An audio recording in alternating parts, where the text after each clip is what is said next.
이건 매화인데요. 예, 우리 토종 매화하고는 좀 다르고 이게 보시다시피 줄기가 어마어마하게 꼬였어요. 그래서 우리가 이제 이렇게 농담 삼아 이 나무의 별명을 이제 용트림 매화다 이렇게 이제 별명을 붙여서 부르곤 하는 나무인데요. 얘가 굉장히 빨리 폈어요. 그리고 얘가 꽃이 피면 보시다시피 얘는 겹매화예요. 겹꽃이어서 예쁘고요. 이게 전체가 이제 다 피는데, 유난히 일찍 펴서 이렇게 오늘 한겨울에 이렇게 매화를 볼 수 있게 해주고 있고요. 예, 지금 이 정도면 한 10%에서 15% 정도밖에 안 핀 거예요. 이게 다 피면, 지금 여기 꽃망울도 다 올라와 있잖아요. 얘네들 다 펴야 되거든요. 다 피면 굉장히 화려해요. 예.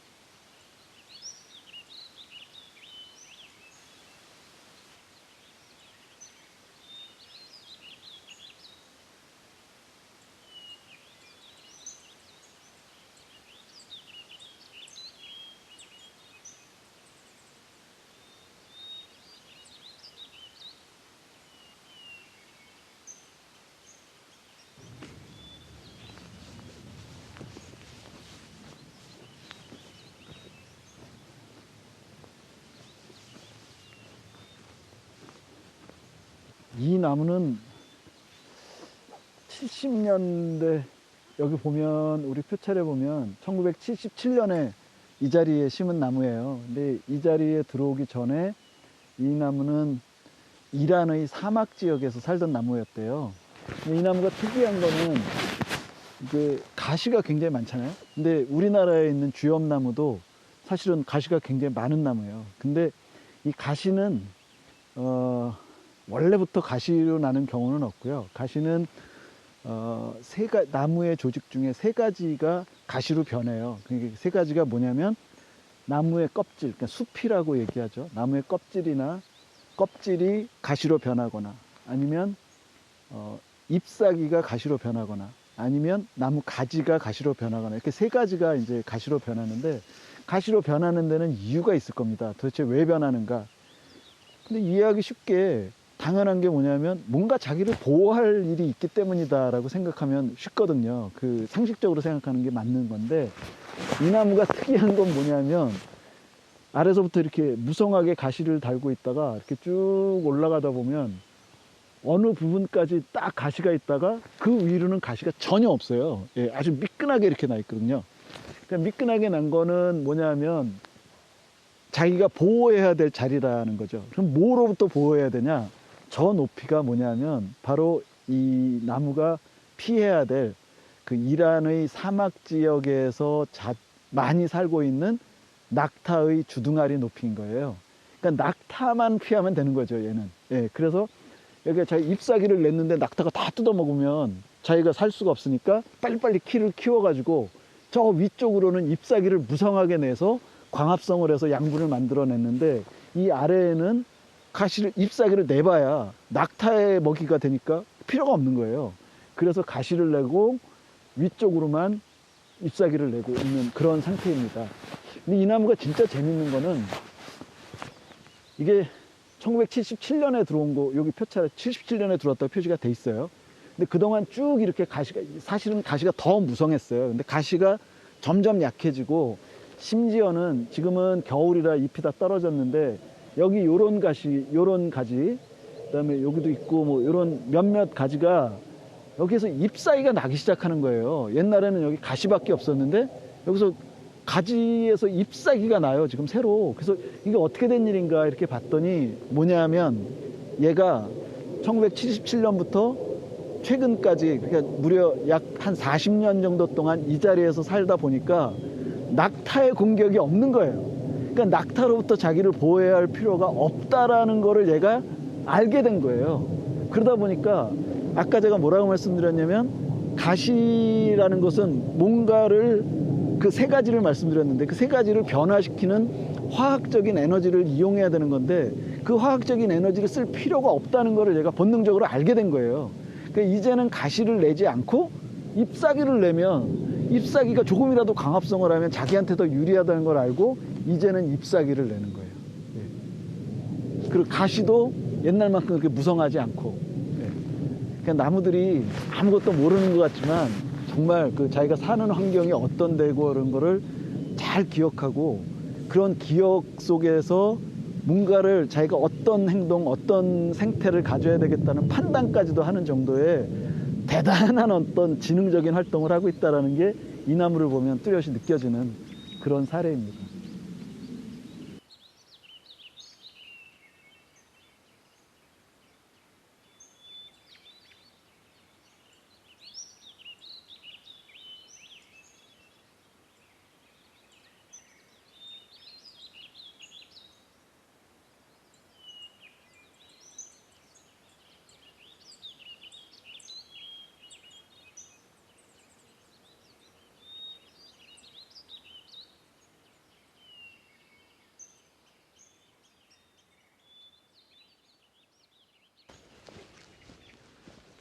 설립자 민병갈 할아버지는 제가 꼭 이렇게까지 얘기해도 될지 모르겠는데 약간 장난기가 좀 있으셨어요.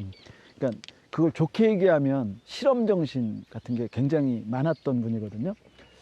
그래가지고 이 나구송이라는 나무가 물속에서도 살 수 있는 나무라는 걸 알고 있던 이 양반이 그러면 진짜 물속에서 얼마나 잘 사는지 한번 보자. 그래가지고 이 같은 크기의 같은 수령의 나무 세 그루를 나구송 세 그루를 구해와서 같은 날 저쪽에 한 그루, 물 가에 하나, 물 속에 하나, 또 이쪽 물가에 하나 이렇게 세 그루를 같은 날 심은 거예요. 그런데 같은 날 심어놓고 이제 쭉 지금 그러니까 그게 한 50년 이상 지난 거죠. 50년, 60년 이렇게 가까이 됐는데 그렇게 세월이 지나고 보니까 진짜 물속에서도 죽지 않고 자랐거든요. 그런데 물속에서 자라긴 자랐지만 같은 종류인데 얘네들이 이렇게 크게 양 옆에 물가에 있는 나무들이 이렇게 크게 자랄 동안 쟤는 조만큼밖에 안 자랐는 걸 보면 물속에서 생존할 수는 있지만 생육 상태는 발육 상태는 좀 더디다라는 거를 증거할 수 있는 게 돼서 그냥 우리는 흥미로 보는데 식물 공부하시는 분들, 식물 연구자들한테는 아주 좋은 그 살아있는 자료가 되는 거고요. 사실 식물 연구라는 게 그렇게 시간이 좀 걸리더라고요. 예를 들면 소나무를 이제 소나무가 이제 그 송화 피잖아요. 송화가 이제 그게 이제 수정을 하고 난 다음에 솔방울을 맺는데 걸리는 시간도 2년이거든요. 그러니까 이 솔방울이 하나의 솔방울이 맺히는 거를 보려 하더라도 2년이 걸리는 건데 저거는 50년 동안의 연구 결과가 만들어진 거여서 식물 연구자들한테 굉장히 좋은 그런 식물 연구 자료가 되고 있는 상태입니다.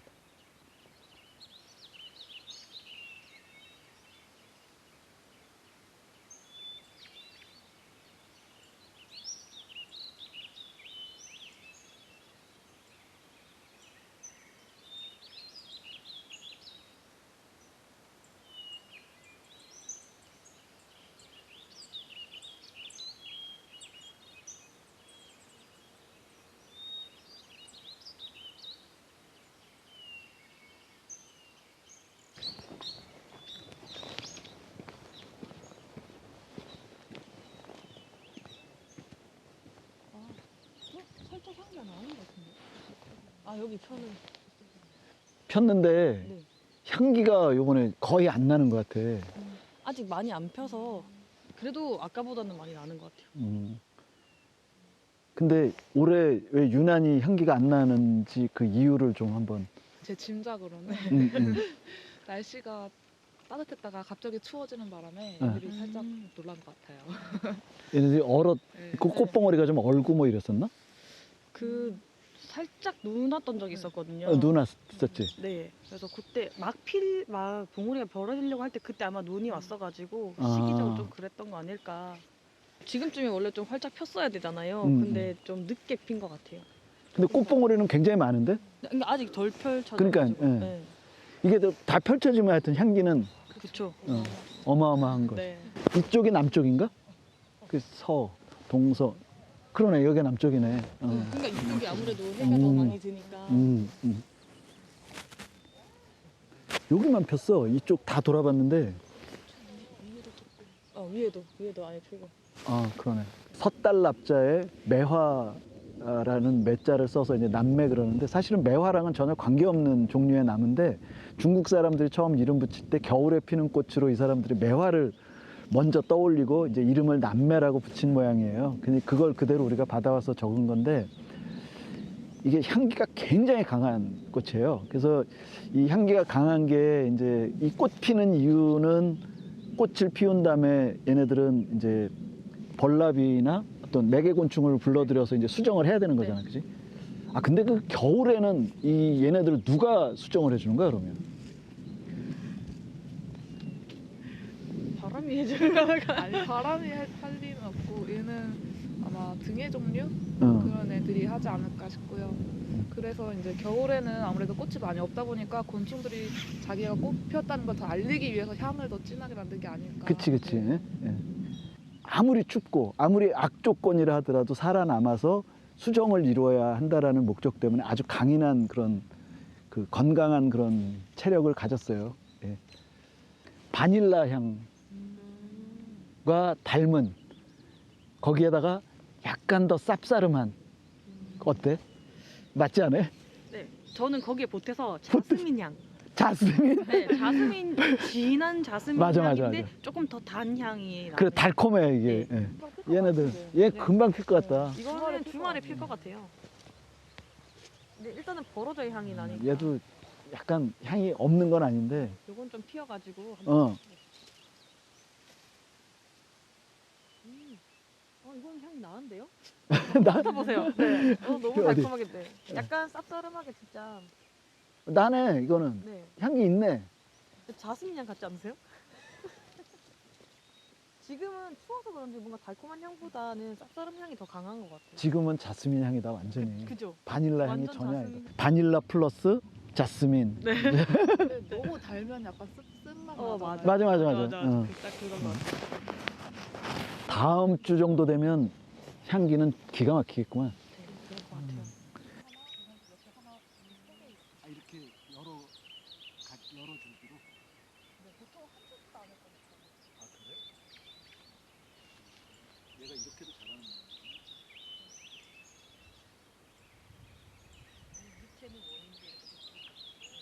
그럴 수도 있겠다.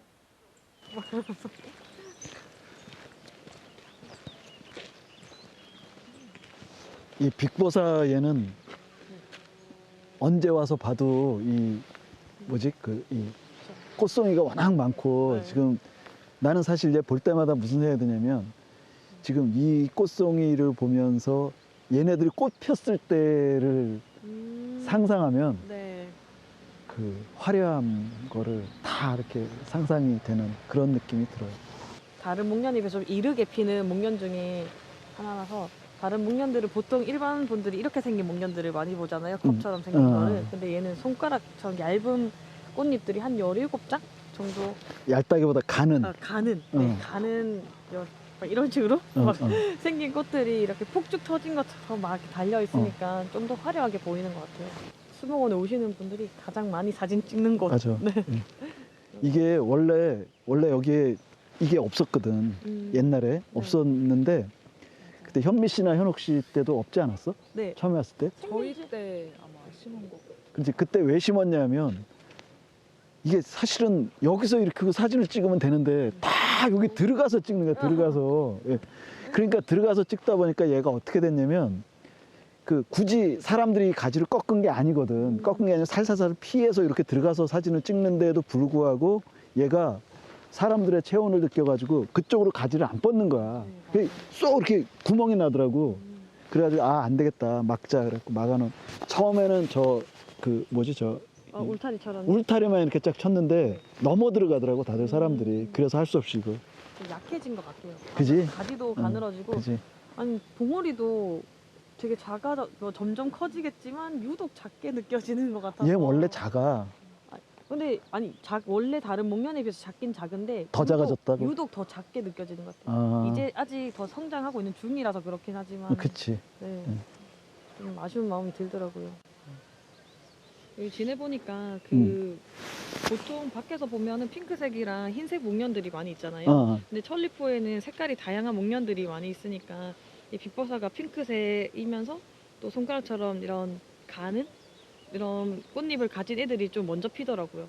그렇다 보니까 봄에 일찍 오신 분들은 이 목련이랑 사진을 찍으실 수가 있고 조금 늦게 오신 분들은 이 목련이 좀 지고 나서 이제 옆으로 목련들이 쭈르륵 붙잖아요. 그럼 이제 순서대로 가는데 이제 옆에 있는 목련들은 이런 컵 모양을 가진 목련들이 있다 보니까 이제 그 목련들 늘 보시던 그런 목련들을 보게 되는데 모양은 늘 보던 건데 색깔이 또 노란색이에요. 얘 노란색 아니에요? 네, 얘? 노란색이에요. 그래서 얘가 노란색 보면 이런 노란색 목련도 있었네? 음. 그런 생각을 하시게 돼서 또 노란색도 저는 천리도 와서 되게 노란색까지는 알고 있었어요. 제가 이런 과를 나왔으니까 그리고 여기 이야기를 들어 노란색을 알고 있는데 초록색을 봤을 때가 저는 되게 초록색? 네, 진한 핑크색이랑 초록색이 섞여 있는 그게 어떤 거지? 저기 외성 취녀스림에 있거든요. 아, 저는 처음에 사실 여기 제가 10년 있으면서 한 5년째 됐을 때 그때 알게 됐어요. 어떻게 알았냐면 그 길을 걷는데 아무 생각 없이 그 바닥을 보면서 걷는데 이만한 목련 분명히 목련 꽃잎인데 처음 초록색이? 보는 색깔인 거예요. 그래서 초록색으로 시작해서 핑크색으로 끝나는 그런 목련이라서 아, 뭐 말하는지 알겠다. 네네. 그래서 굉장히 예쁜 색깔을 봐서 아, 다양한 색을 가지고 있구나. 그래서 뭐 수목원에서 뭐 핑크색으로 시작해서 흰색, 노란색, 초록색까지 다양하게 이렇게 목련들을 보실 수 있을 것 같아요. 우리가 수집한 목련이 700종이 넘는다고 하던데 네. 좀 넘지? 네. 그 다양한 종류 제가 10년 있으면서 그 목련을 다 봤을까요? 다 못 봤을까요? 나는 20년이야. 이 톨도 이렇게 톨옷 입고 따뜻하게 있다가 지금 이렇게 작지만 좀 더 커지더라고요. 봄 되기 전까지는. 커지지. 네, 그래서 지금 여기서 뭐 겨울에 사실 먹을 건 없겠지만은 나무들이 있는 에너지 없는 에너지 다 모아서 여기다가 축적하고 있다가 이제 봄에 한 번에 팍 폭주 터뜨리듯이 근데 껍질 터뜨리려고. 좀 전에 이제 껍질이 이렇게 올라서 껍질 싹 벗겨지잖아. 네. 우산 지금은- 저 네. 모자 쓰듯이. 맞아요. 지금은 털잠바인데 좀 있으면 이제 모자가 되는 거죠. 모자 되잖아. 네. 그 모자 이렇게 턱 치면 턱 떨어요. 그래서 이게 막 교육 자료로도 되게 좋더라고요. 겨울에 사실 겨울에 볼 거 없다고 늘 많이 말씀을 하시는데 오셔가지고 여러분들 뭐 입고 계시죠? 하면 털잠바요. 얘도 털옷을 입고 있다. 뭐 이런 얘기를 하면서 나는 주로 솜니불이라고 표현을 많이 했는데. 어. 저는 이게 이사님이 말씀하셨던 거 이렇게 딱 갈라졌을 때 이렇게 잠바 입고 있는 모습 같아요. 맞다. 그게 좀 잘하면 털 모자 쓰고 있는 것처럼 되고. 아침에 네. 저기 저 불칸을 보는데 불칸은 벌써 이렇게 모자처럼 갈라진 것도 좀 있더라고. 벌써요? 그리고 자주색이 좀 보이기도 하고.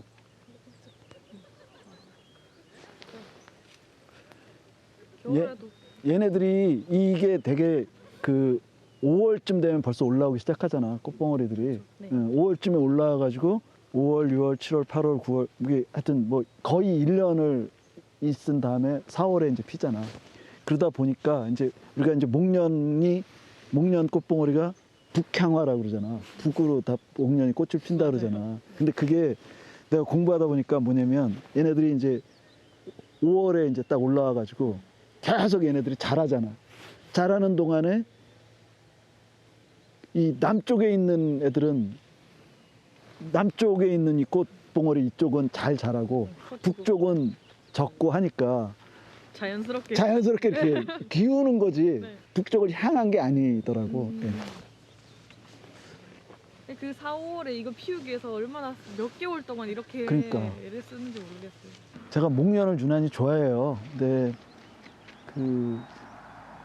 제가 이 천리포 수목원을 좋아하게 된 것도 아마 와서 보니까 목련이 이렇게 다양한 종류의 목련이 있다라는 거에 깜짝 놀랐고, 그리고 그런 목련을 다시 해마다 봄이면 볼 수 있다라는 게 저한테는 굉장히 큰 매력이었거든요. 제가 왜 이렇게 목련을 좋아하나 이렇게 생각하면 그 어린 시절부터 봤던 꽃이기 때문이라는 생각이에요. 근데 특히 제가 어릴 때 제가 남매인데 제 누나가 그 다니던 학교에서 인천에 있는 한 여자 중학교에서 봄이면 목련 축제를 누나가 했는데 그 축제를 제가 구경 갔을 때 그 누나들이 하는 그 축제 속에서의 그 피어 있는 목련이 정말 예뻤거든요. 그게 어쩌면 제가 목련과 관계를 맺은 어떤 첫 기억이고, 그 뒤로 계속 저는 목련이 그 어릴 때 기억과 함께 아주 가장 제가 좋아하는 꽃 중에 하나가 됐습니다.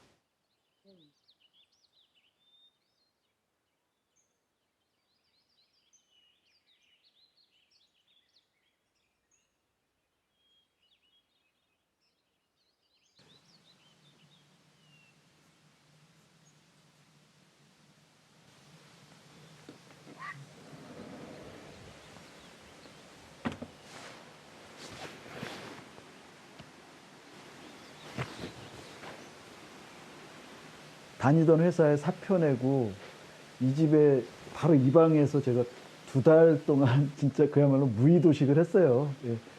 진짜 그때 시계를 이렇게 접어놓고 시간을 보지 말아야 되겠다. 그래서 시계를 접어놓고 배고프면 밥 해 먹고 혼자 있었거든요. 그래서 배고프면 저기 가서 밥 해 먹고 심심하면 나가서 숲속 산책하고 뭐 그게 이제 하루에 하는 일의 전부였어요. 그러니까 배고프면 먹는다 그러다 보니까 어느 날은 한 끼 먹는 날도 있고 뭐 4끼 먹는 날도 있고 그게 아주 불규칙하게 그야말로 아무것도 안 하고 무의도식하면서 여기서 2달을 지낸 거죠. 다 그 나무가 그 나무 같고 그래서 별 관심이 없고 사실은 이 숲속 산책보다는 이 바닷가 산책을 참 많이 했어요. 바로 앞에가 바다여서. 그러다가 그 목련을 보면서 이제 나무에 관심을 가지게 됐죠. 그때 아마 그때가 제가 나이가 딱 40이거든요. 근데 대부분의 사람들이 40 정도 되면 한 번에 그 인생의 위기 비슷하게 뭐 전환점 비슷한 거 오잖아요. 근데 전환점이기도 했고 저는 마침 사표도 냈고 그래서 어떻게 보면 위기이기도 했어요. 예, 그런 위기의 시기에 저한테 절박하던 시기에 뭔가 해야 된다는 절박하던 시기에 나무가 눈에 들어온 거고 그 나무가 눈에 들어온 거를 하나하나 곱씹을 수 있게 한 자리가 바로 이 자리인 거죠. 저한테는 의미 있는 자리죠.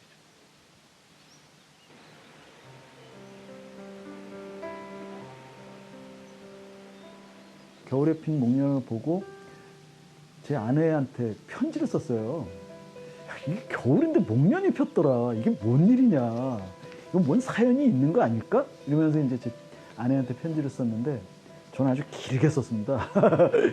아마 A4 용지 한 5장 정도 되게 5장까지 한 3장? 4장? 하여튼 꽤 길게 썼는데 얼마 후에 답장이 왔어요. 답장은 정말 한 너댓 줄밖에 안 되는 짧게 왔습니다. 정말 무성해 보이는 그런 답장이 왔는데 그 답장에 그런 말이 써 있었어요. 대개의 남자들은 자연을 정복의 대상으로 삼기 십상인데 기왕에 자연 속에 들어가 있는 2달 동안이라마라도 당신은 자연을 정복이 아니라 동화의 대상으로 삼아보면 어떻겠소? 라는 그런 그야말로 속 깊은 그런 답장이 온 거예요. 그게 저는 지금 생각해도 제 아내한테 굉장히 고맙고 그 짧은 답장에 무성의해 보이는 짧은 답장에서 저는 굉장히 고무됐어요. 예. 그래서 이게 한번 해보라는 얘기구나. 그리고 나가서 곧바로 식물도감을 샀죠. 예.